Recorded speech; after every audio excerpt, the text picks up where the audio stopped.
program progresses. So Roger and Andy are both with Casey Water. So I'm Lauren Moore. I'm with Burns McDonnell as part of the Smart Sewer program, and I'm our green infrastructure task lead. So I touch anything related to green from early planning, conceptual phases, all the way through detailed design, construction, and now maintenance as well. And here with me today, I've got our Vireo partners, also part of the program. I'll let Ashley introduce herself. Yeah, I'm Ashley Schmalberg. I'm a landscape architect with Vireo. I worked on several green infrastructure projects in Kansas City. I think a couple of them are in this first phase, like 81st and Truce project. So, yeah, and we're going to be leading, we will be the point of contact and leading this program, so. And Craig, I'll let you introduce yourself. I'm Craig Rhodes. I didn't get a picture. It wasn't supposed to be. I'm a principal landscape architect at Vireo still. Been doing this for a long time.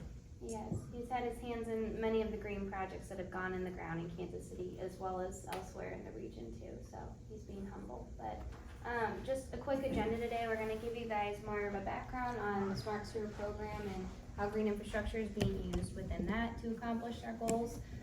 And then kind of dig into our approach to this maintenance program for green infrastructure and where we see partners like you guys potentially fitting into that. And then get into what you can expect next. So we'll be putting an RFP on the street. There will be a more formal pre-submittal meeting that comes from there too. And then after we end the formal presentation, Roger's going to lead us outside, and we're going to take a quick tour of all the green infrastructure at the Swope campus site. So this is one of the sites that we're looking to maintain, and I think it has a good breadth of things that are going well and things that could use a little bit more work. So I think that's going to put some good real world perspective in the effort that we're looking for at these sites. So this program, the maintenance program, is going to be administered under the Smart Sewer program. Is anyone not familiar with the Smart Sewer program? Okay, I'll give you a little bit of background on that today. So it's a 30-year investment that the city has made, and it's ultimately into improving our water quality in our receiving streams and waterways, but more specifically to improving the impacts from our sewer systems on those waterways. So we're under a federal consent decree with the EPA to control the quality of water that's coming out of our system, essentially, in reaching those streams. So we've got about 60 square miles of combined sewer system focused more in the older parts of town towards the center of town, dating back to the 1850s. So back in the day, this is how we built, and then by the time development was expanding to the north and to the south, we were building more of separate sewer systems, which is how we develop sites today.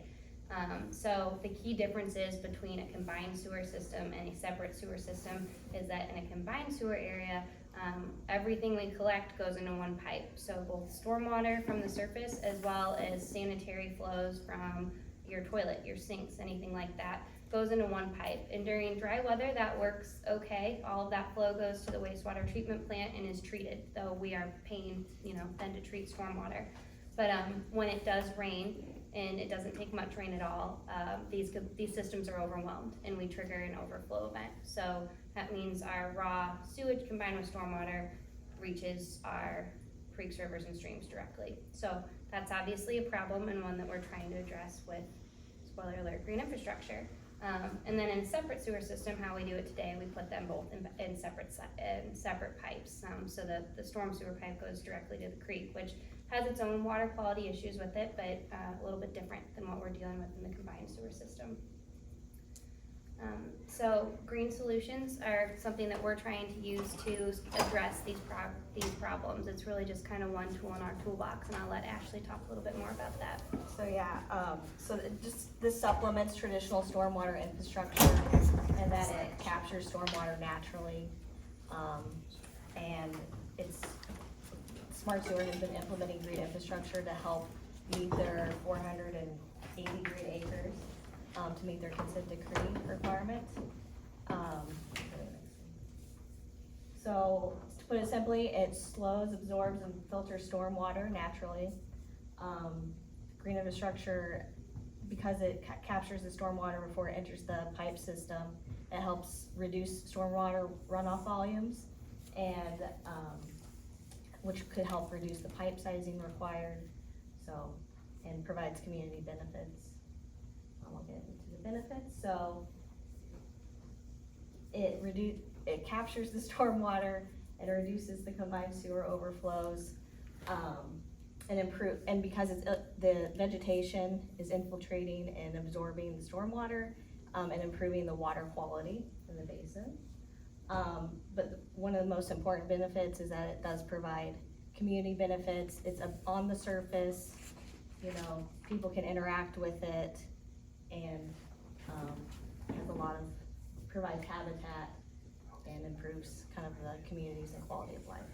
And so these are two kind of key parts to it, because, you know, we're implementing it through the program to provide water quality, to capture that stormwater, to keep it out of our combined system. But the reason the community wants to build it is because we get of all these other things with that investment. So I think as ratepayers in Kansas City, we feel the burden of those rates, and they want to see where that investment goes. And green infrastructure is a visible asset that they can recognize that.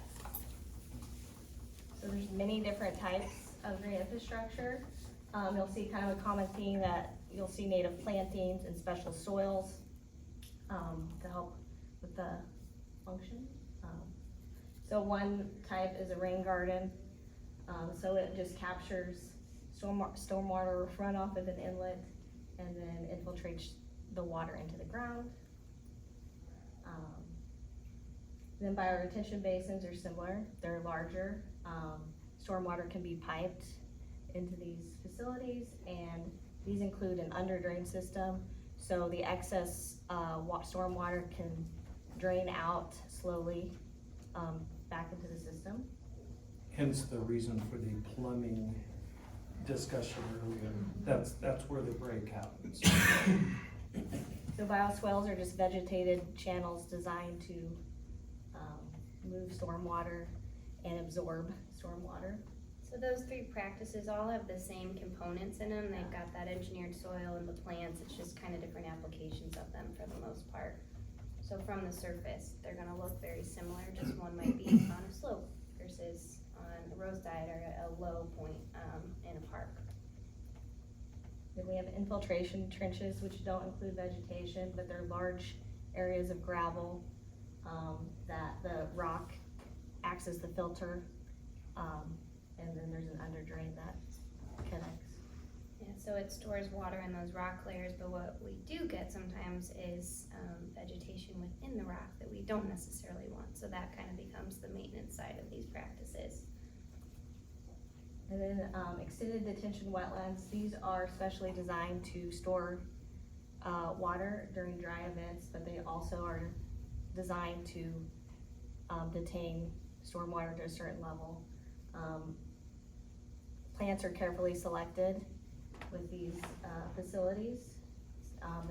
These plants are acting as habitat creators, and they're cleaning the water as well. Yeah, the difficult part on those, really any of them, is we have to be able to design these systems that can take dry weather and wet weather. Mm-hmm. So, you know, a lot of times they're designed with certain species of plants. And you will find out within the first year or two which ones are thriving. And so some of those will start to migrate and the other ones might die off. And we know that might happen, but they're designed in a way to allow that function to happen. Just because there's so much fluctuation in water levels. Yeah, and that's something we see kind of as these infrastructure, these green assets start to age too, is where we have had plant die off and we may need to try something else. And that's where we want to bring people like you in to help guide us on what's the right thing to do. This is your expertise, right? You guys would be the ones out there seeing this. So when I say we're looking for a partnership, we're truly looking for a partnership. We're not looking for someone to just go out there and do the work. We want feedback to help, you know, make these better assets that can last long term. So why is this program important? I've got my own personal opinions on that, but really maintenance is required to make these things work, period, end of story. So we've got, you know, the functional performance goal that we're always trying to meet, which is some of those processes that Ashley just described. So we're trying to maintain storage capacity in that section, let it infiltrate, have the plants be healthy so they can take up water. So that stormwater management function that's taking stormwater out of our combined sewer system, that's ultimately why we built them in the first place. But we've also got that aesthetic performance, which is just as important, especially from a perceived success from the public standpoint. So again, why we built these in the first place, they're supposed to be pretty visible assets that are giving them a community benefit. So that's where the surface maintenance comes into play a lot. So making sure that our vegetation looks good and cleaned up, that we've got trash, sediment, debris removed from it regularly, because these collect those, and they're designed to collect those. That's the whole point. They're keeping that stuff out of our pipe systems, out of our waterways, but because of that, we've got to clean them out regularly. So I see, both sides of these carrying kind of equal weight in the overall success of any of these assets. So what is this maintenance program opportunity? As Andy kind of alluded to, we're looking to partner with multiple landscaping firms to build a program and a pool of labor of people who are experienced and have the expertise to maintain these sites. So with this, we're looking to create more job opportunities. We've got 9 sites that we're rolling out right now, which I'll talk you through in a little bit more detail here in a minute. But as Roger had mentioned, we are building and bringing more online every day. So we've already got, double that coming online in the next 3 to 5 years. And frankly, we need help. So we're at a point where we're at our max capacity to maintain these in-house, and now we're looking to kind of build that workforce externally. But in setting this up as individual contracts, so each participating firm would hold their own contract, and we'd be managing the MWSLB goals at a programmatic level. So that means you would not be responsible for managing sub-consultants. You could hold your own contract. So in doing that, we're trying to kind of cater to the administrative burden that comes with managing a large contract and multiple subs to meet all of these goals. We still want to meet these goals. We want to focus this program on those partners, but we want to carry that burden for you guys. We want you guys to focus on the work itself. Long-term solution. So we look at this being our long-term solution to maintenance. So this isn't a 1 year, a 3 year, a 5 year contract. This is something that we want to carry on into perpetuity. This is how we want to maintain these sites, for the life of their assets, and maintain the ones that are coming online, into perpetuity as well. So again, it's a long-term solution. It's something that we see being a year-over-year need and a year-round need. So I think that's one benefit to you as contractors is it's guaranteed work that's coming. We know we need to maintain these. We know what we need to do, and even in the off season, there's tasks to be doing. Right throughout the winter, we're still doing trash pickup and things like that. So as I mentioned before, partnerships, we are looking for true partners in this.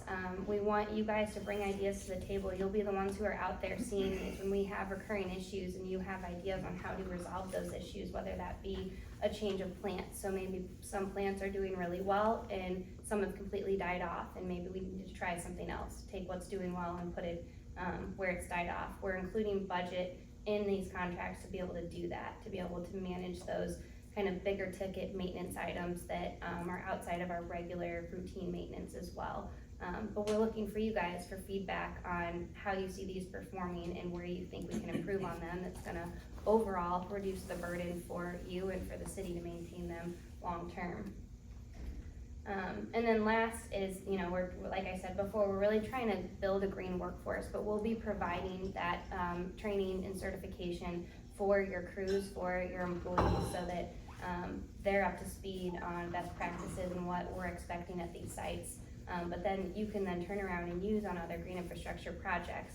There's more projects in the pipeline constantly, and I think that gives all of these companies a better edge when you know what you're doing, putting it in. That's kind of the first hurdle that we have to get over when we build these. That's the goal, is we're trying to build a true green workforce with qualified people that can really sustain these.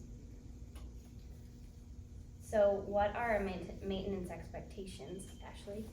So this depends on the component in the green infrastructure, but typically, at the inlet structures, there's 3 pictures on the left there, removing sediment and debris and trash that collects there.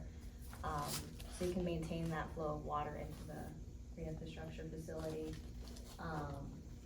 Looking out for erosion happening and the erosion rills and repairing those areas as they occur. Maintaining, clean landscape edges, pruning plants, pruning plants back in the spring.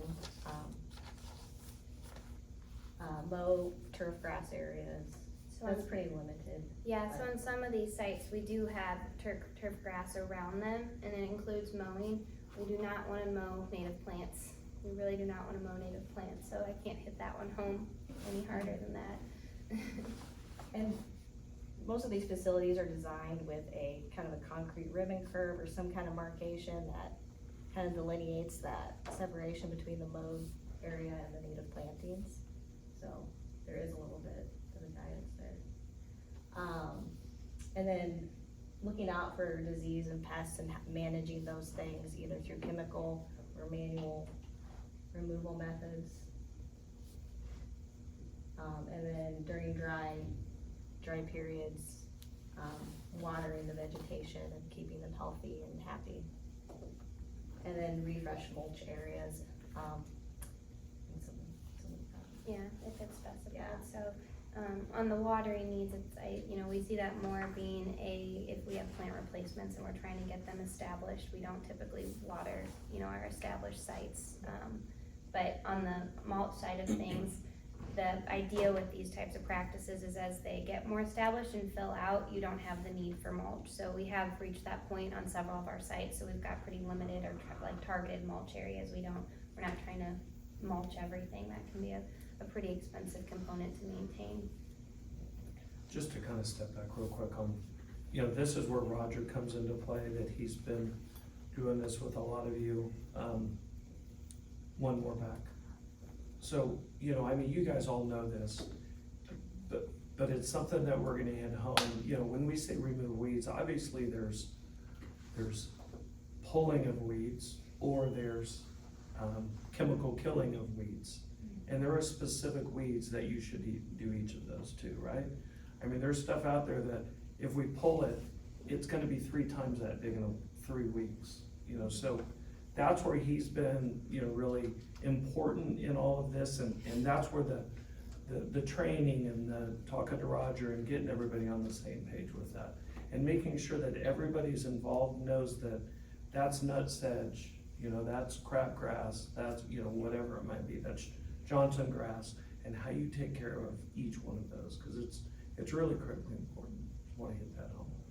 And that's why I've got these guys on the team, because they know the plants. They're the landscape experts on this. Roger's included in that group too. So I see this program being led and executed by landscaping experts across the field. So I'll give you guys a quick overview of the sites that we're gonna roll out in this first phase. I call phase 1, but this first year. So these are sites that we know we wanna bring online, and bring into maintenance into this program, within the first year of having it out there. So, this is kind of a precursor to what you will see or something similar to this when the RFP comes out to introduce you to the sites. But we've got our 81st and True site, and this is an extended wetland detention. So, some kind of nuancy stuff about this. There's it's within a park, basically. There's park space around it, there's grass space around it, and there's different entities that maintain certain areas of there. So one thing I wanna draw your attention to when you look at these figures is the black dashed line on all of these will show your maintenance extent. So at this site, we're looking really only for maintenance around the wetland planting features of the wetland itself, because the grass is mowed by others at this point. But there's also a bioretention basin at this site, a fairly large one up on the corner there. And then we've got a couple, what we call nature nodes, but they're just more traditional landscape beds around the maintenance path or around the pathway to this site as well. Limited mulch, so mulch is really just going in around those traditional landscape bed areas. I think that's probably the key stuff here. I'd really encourage you guys to get out to these sites and see where, what they look like, what they're all about, what their problems are. you know, are ready, cause that's basically where we're picking up from, right? Rachel Morato, so, this is another kind of park space. We've got large bioretention basins, that basically tier into each other. So you can get to it up on the Paseo, or you can get to it on, Hickman Mills Road, either side there. But water comes in at the top. I don't know if I've got my mouse. The water comes in at the top of the site up here and then spills from one to the next down.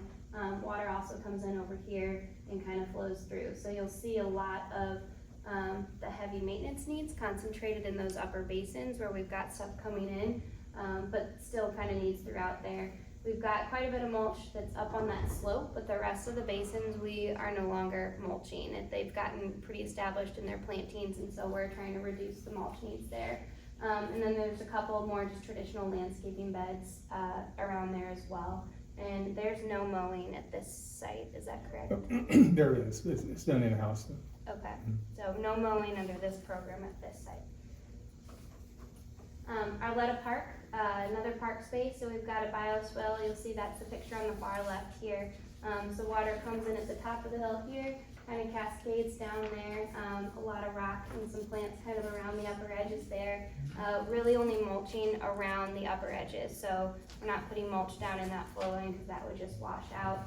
And then we've got rock channels that connect to two larger bioretention basins towards the bottom of the hill. Those sites, we are still mulching just the lower basins too, correct?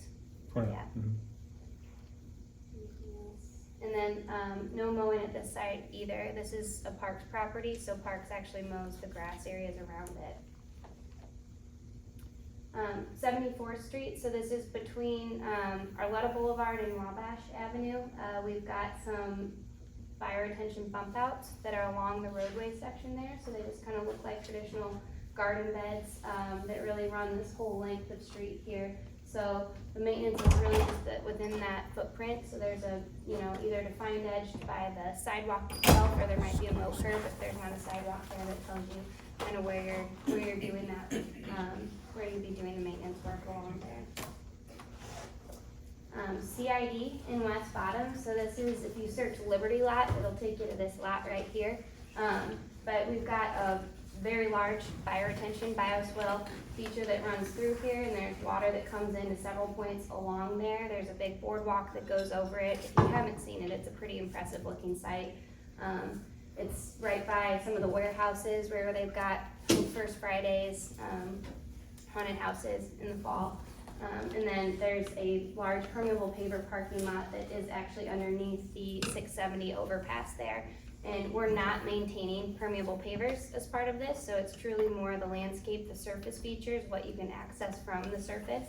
But we are asking that, you know, we keep trash and debris picked up from there, because that is gonna end up in your basins anyway, so it'll be easier to get it off of the pavement surface than the basin itself. We've also got some limited mowing areas there too, and there's some stormwater trees around the plaza that you can maybe see by these small green blobs that will require some maintenance as well. Jump in if I'm missing anything, Roger.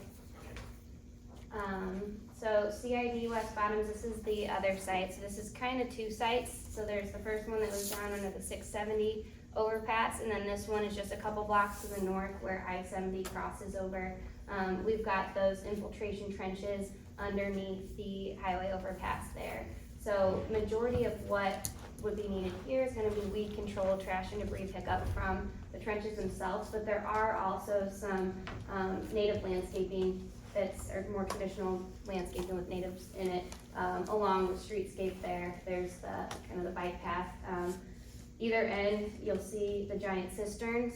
We're not asking for you to do anything with the cisterns, but they're good kind of markers on where it starts and ends, because I am familiar with this project and I still look at this and wouldn't necessarily know what's going on that anything was going on underground there if I hadn't seen it go in. So, and there's a little bit of mowing here, kind of a stretch of grass that's like in between the two, so a little nuancy.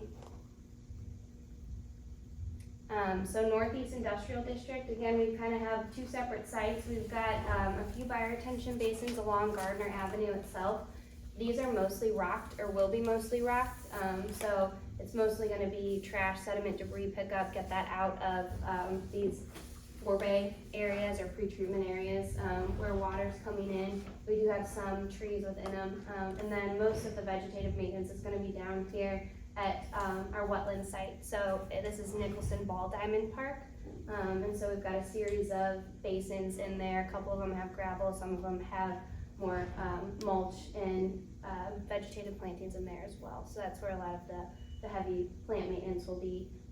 This site does include mowing, around the basins themselves, not in the basins. Linwood Park, we also call this site the VA Hospital because it's just on the north side of, the VA Hospital off of Linwood Boulevard and, right by I-70. So we've got a couple bioretention basins here as well, or a series of them.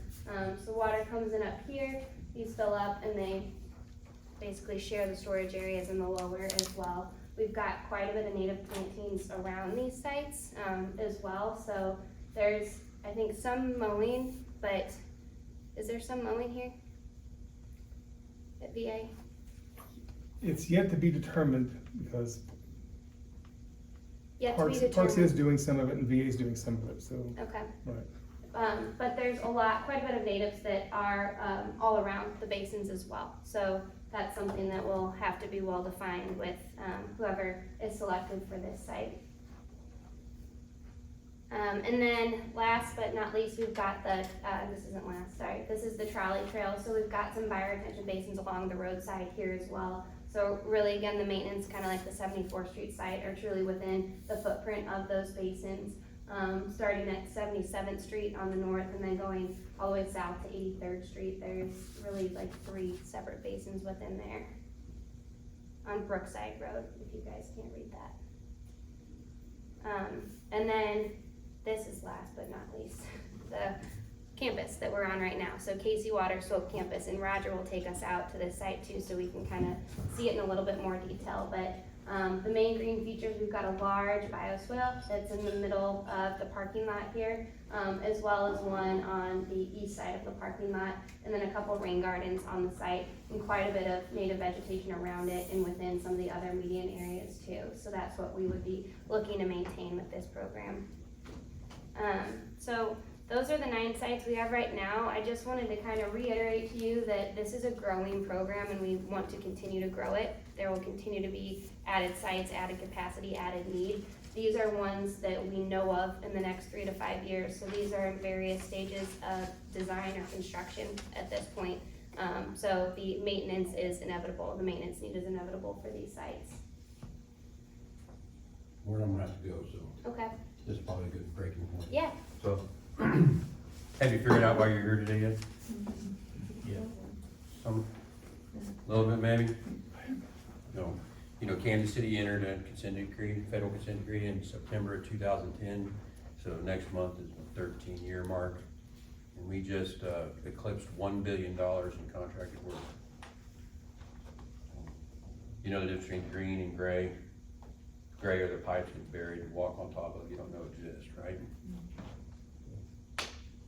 And everyone here in this room makes their living one way or another off of green infrastructure. You mow grass, landscaping, right? Yep. It's all on the ground. And so, we're the first federal consent decree to include green infrastructure.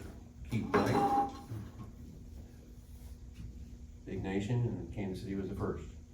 Why green infrastructure? Is because you take a solution that was normally buried out of sight, out of mind, you bring it to the surface and try to get dual benefit.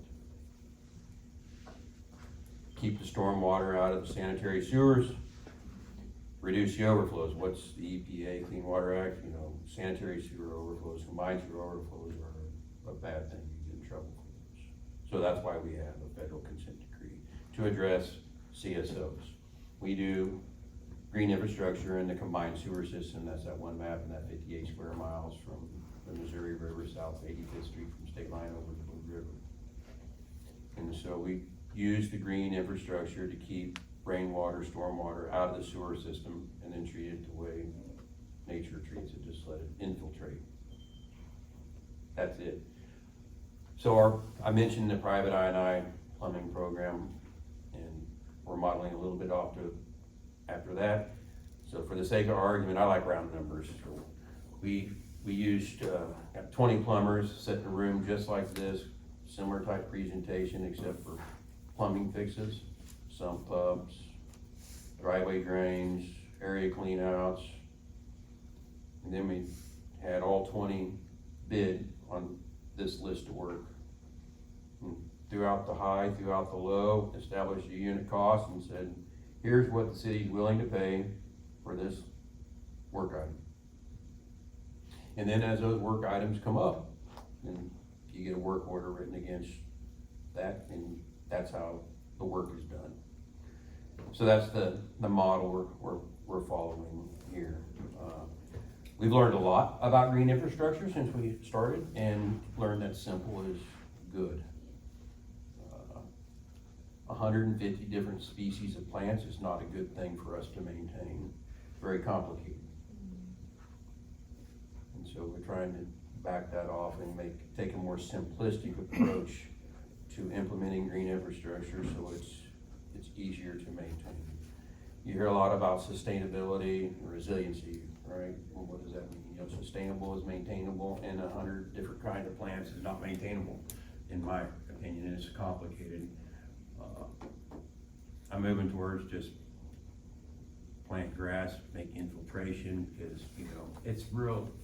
I understand mowing grass, but to replace what type of plant in what situation, you know, I have to have specialists to say that. But I understand that Bermuda grass will stay green even this time of year. It's very drought tolerant. As a matter of fact, you can go around, it's like that. It's always your Bermuda, right? If you're in the business.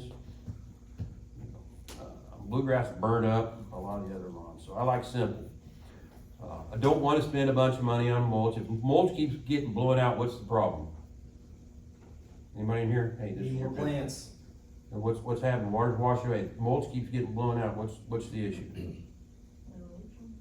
Yeah, erosion. Water's moving too fast.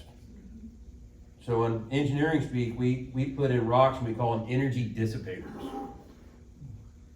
Real fancy term, right? But that's what they do. They slow the water down. I don't want to keep putting yard after yard after yard after yard of mulch because it keeps getting blown out. You should be saying, hey, there's a problem. You need to be putting in energy dissipators, AKA rock. We've got a nice slide. I think it was in Arletta Park where you saw the rocks, you know, come and trip. Energy dissipators. So if we're blowing it out, that means we didn't do something right. That's where the partnership comes in.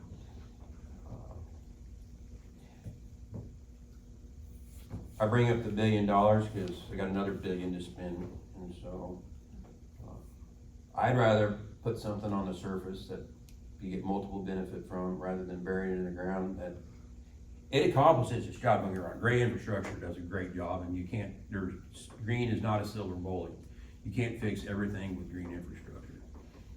And it still need gray, but I'd rather, if at all possible, do something where the community gets multiple benefits. Beautify a neighborhood, create a destination point, keep the rainwater out of the combined sewer system, improve water quality, blah, blah, blah, right? That's good, but my operating expenditures cannot go through the roof, right? You know, you invest capital, and with that capital you invest, you maintain it with operating expenditure, capital expenditures, operating expenditures. So at the same time I'm doing all this, I'm looking at ways to drive down my operating expenditures. And that's where your expertise in the partnership comes in. Even though I know that's your livelihood and you don't want to tell me, you say, Andy, if you did this, it's to save you so much money. But that's what's needed. And that's what Lauren was alluding to up front when she said we're looking to create partnerships. If you see a better way to do it, then please let us know. We're not saying that we know the best way to do it. We've already told you we've learned a lot of lessons just in the last 13 years over what to do and what not to do. And we know that we'll learn more. I always say we know more today than we did yesterday, and I'll know more tomorrow than I knew today. Back to life, right? And so that's the boat that we're in, and we're gonna rely on all the contractors, you, and as this work goes forward to help us do it better. We're gonna take that information and hopefully build better the next time. That's it in a nutshell. So we have a bunch of different sites, and some of those sites, here's the energy dissipators I was referring to. See? Just slows down water. So if you keep blowing out mulch and you're doing a job with the homeowner, you can keep getting paid to remulch it for that homeowner, or you could say, I tell you what, I learned something new. It's called, you need energy dissipation, because that water's moving too fast. And all I have to do is put decorative rock, and I can put it across here and here, because the path line is really, it tells on itself, doesn't it? You can walk up and say, I know exactly where this water's moving. And so, we've learned that quite a bit, haven't we, Lauren? So, and with Vario, we're trying to take as many lessons learned, but, you know, there's nothing like boots in the field, so that's where Roger comes in, and he comes back and says, Andy, you're spending an awful lot of mulch money over here. I'm like, thanks, that means I need to dump a load of rock over there, stuff like that. So it's pretty simple. I've got to run. You're in very good hands with Lauren and Vario and Roger. You gonna give them a tour of the parking lot just so they get a feel for the type of work, you know, trash pickup, huge cutbacks, pruning, I think are the big items that we see, and weeding, yeah, would be the top 3 offenders as far as GI goes. Yeah, and Roger said we've got a good sampling of good and bad, maybe up in the front versus towards the back of the parking lot, so I think it'll be a good sampling for you guys to see what it really is, what it really means. Yeah, thank you, Andy. Thank you. Yeah, we're about at the end, so I'll just give this last, I just wanted to kind of give you guys an idea of what to expect. I think Andy just gave a really good, kind of easy explanation of the process, but on paper, what the next steps are for us. We're at the contractor outreach event right now, so like I said in the beginning, this is really just trying to spread awareness and interest in the program. We want you guys to want to partner with us, so that was the goal of this. And we will be issuing a request for proposals in the first couple weeks of September, targeting September 12th, so keep an eye out for that. And that's truly just a proposal submittal of qualifications. We're not asking for pricing with that submittal at that point in time. So we will have a mandatory pre-submittal meeting, so if you want to submit, you need to come to that, and we'll get into some more details of the actual RFP, the scope of work, and the expectations there, and to be able to answer some questions, some more detailed questions, I think, about the process and the next steps. So from there, we're gonna review proposals and really shortlist anyone who meets the qualifications. So it should hopefully be a pretty straightforward submittal for you guys. There's not a whole lot to it, but please, review the scope of work and make sure that you're comfortable with what's in there. And if you're not, bring those questions to us, because we're still learning and we're still trying to improve as well.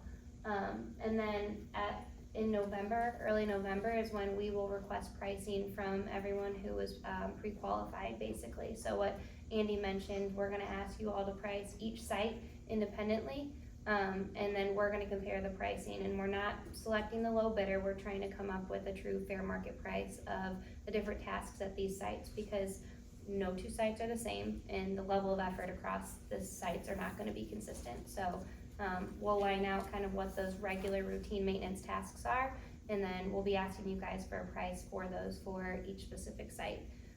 So from there, we'll develop that pricing, and then we'll bring that back to the contractors to propose sites for you guys to work on. So contractors will be awarded individual sites, multiple sites. It depends on how many of you guys stay with us in this journey. But know that, again, this first year is 9 sites, and we intend to continue to grow that. So as the whole goal with this program is to, again, build those strong partnerships, and when we have a strong partnership and someone who's performing well and wants to take on more capacity, we want to give you more sites too.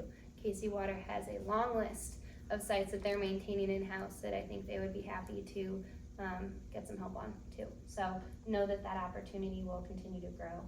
So be patient with us in the first year while we figure out the kinks.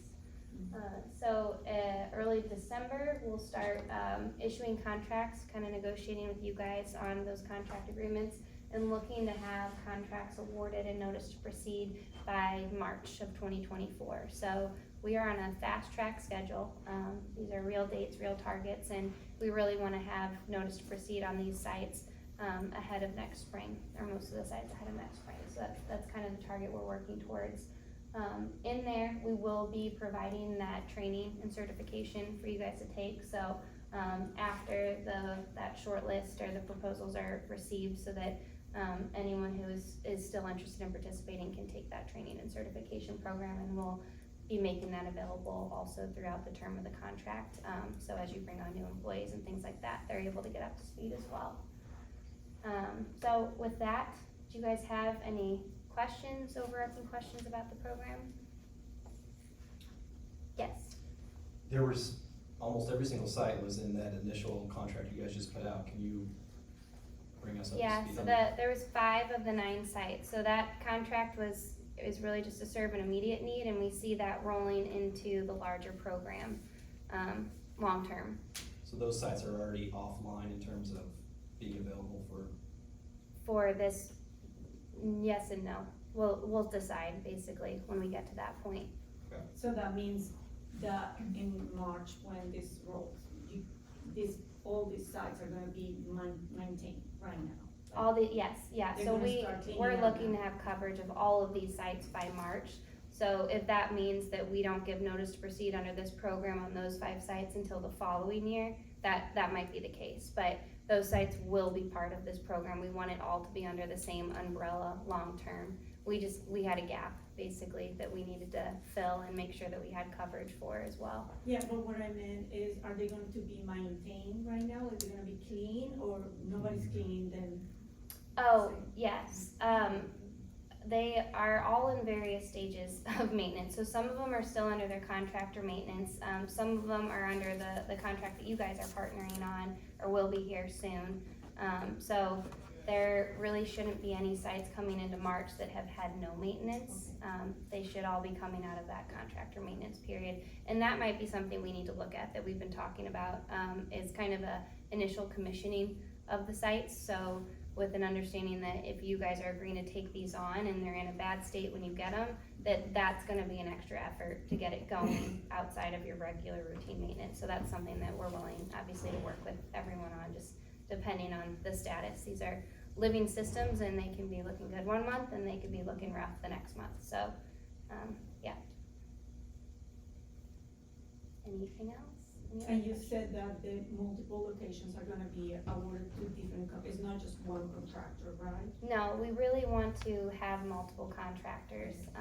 We have tried, the all your eggs in one basket before, and we really wanna have options to bring more people on, and really expand that knowledge and workforce in our region. It's, you guys, we sent this invite out to a lot of people, and this is the room we got. So, we wanna grow what you guys do and continue to do it better. How will the selection for actual sites, if you make this list, how would those be awarded? Just selection by you guys? Yeah, so we'll work with you guys on that. That's to be determined. And that's something that we can address in that pre-submittal meeting more definitively. But, my preference would be to get feedback from you as far as what sites you're most interested in, so that we can kind of align, both your side and our side of things. But regardless, it'll be, agreeing upon the pricing that's established. So I think that's gonna be what's gonna be your consideration as well with that. Sorry, one follow-up question. then. Mhm. So all these new sites that are coming online, will those have gone through the GC build-out phase? They would have maintained it for how many years? And 3 then years. How do you get us in on that? Because that's where this seems to be a big gap, is they're getting handed over and they're already, In rough shape. yeah. Yeah, so, long-term vision for this program is we eliminate that 3-year period. And once they're finished building it, those sites roll directly into this program. So some of those, 9 sites that I've kind of flashed up there are already in construction and maybe contractually already have that 3-year maintenance period built in. But if we have this program up and running and that they're not performing, we can pull that and pull it into this program, and we've got, you know, a slew of people who are hopefully willing to work on it too. So, that's kind of my long-term goal for it, is that 3-year maintenance period under the construction contractor has just unfortunately not been working out. It's not, a big enough priority for them to continue to maintain years after they've finished building it. So that's why we're needing to try something else. Would you be seeking to eventually just pull the landscape completely out of that contract, have it be a standalone? We've talked about that. There's different challenges with it, but that's not off the table by any means, especially for some of these bigger projects that are coming up here too. I've seen it done in several other cities and done really well. The handoff can be a little bit tricky between the, you know, civil contractor and the landscaper, but I think it can be achieved. Any other questions? Okay, one other shameless plug. I just wanted to put up this QR code for you for some additional green infrastructure resources if you're curious and want to peruse. There's some great stuff up on the KC Water website. That QR code will take you there, that link at the bottom will. What's scrolling through the page right now is the green infrastructure story map, which kind of just gives some more in-depth background on, you know, why green infrastructure in Kansas City, as well as some of the sites that they have out there. And then there's also the green infrastructure manual, which has a lot of tools to take you from planning through design, construction, but there's an establishment and maintenance section. And what we'll be asking you to do will be consistent with what's in that section too. So that's a great resource for you guys. Okay, with that, let's take a walk outside.